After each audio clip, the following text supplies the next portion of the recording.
মানুষ, ছাত্র জনতা যারা আজকে নেমে এসেছে, ইনশাআল্লাহ আমরা মুক্ত ফিলিস্তিন দেখব। নারায়ে তাকবীর, নারায়ে তাকবীর। ধন্যবাদ সবাইকে।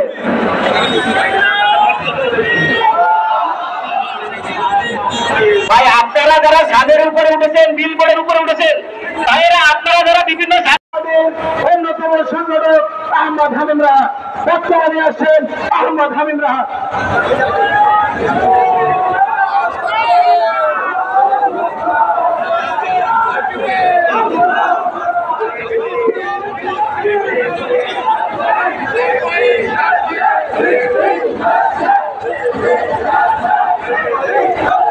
نحمده ونصلي على رسوله الكريم أما بعد أعوذ بالله من الشيطان الرجيم بسم الله الرحمن الرحيم প্রিয় খুলনাবাসী, আমি আপনাদেরকে আল্লাহর নবী সাল্লাল্লাহু আলাইহি ওয়াসাল্লাম জীবন দেওয়ার শপথ দিয়ে তারা দিনের অঙ্গীকার করেছিলেন।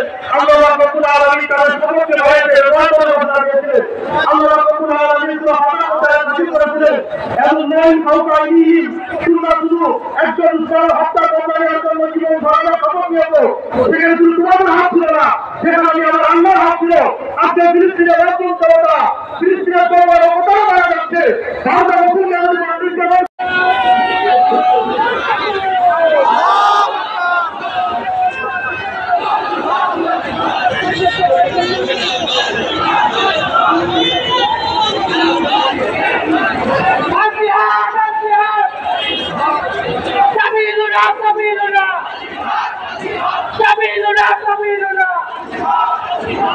সম্মানিত তৌহিদি জনতা,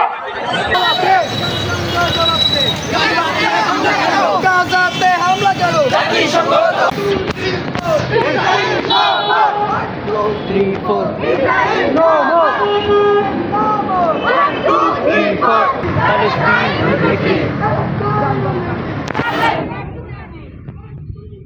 দখলদার ইসরায়েলি বর্বর জুলুম চালাচ্ছে। বিগত 16 মাস ধরে এখানে যুদ্ধ অপরাধ চলছে। নিরীহ শিশু নারীদেরকে হত্যা করা হচ্ছে কেবলমাত্র হামাস ট্যাগ দিয়ে। 1945-এর আগে কোনো ইসরায়েল ছিল না, প্যালেস্তাইন ছিল, প্যালেস্তাইনই থাকবে।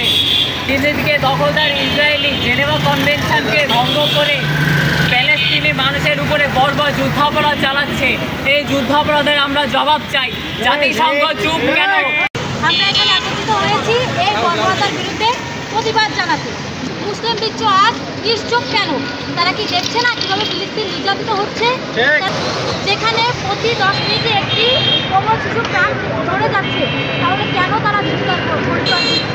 কেন অত্যাচার শুধু ফিলিস্তিনের উপর করা হচ্ছে না, করা হচ্ছে গোটা মুসলিম উম্মার উপর। আমরা এই অত্যাচার মেনে নিতে পারবো না। ইসরায়েলের নিপাত চাই। আমরা এই বিষয়টি মুসলিমদের দেওয়া বিধ্বস্ত শহরের পথে দাঁড়িয়ে ক্ষুধার্ত শিশু কান্নারত, তার পায়ের কাছে লাশের স্তূপ পড়ে আছে শত শত। সমুদ্রের নোনা জল সে তো রক্তসিক্ত অশ্রুর মতো, আগুনের ললিহান শিখায় ঘর বাড়ি জ্বলছে অবিরত।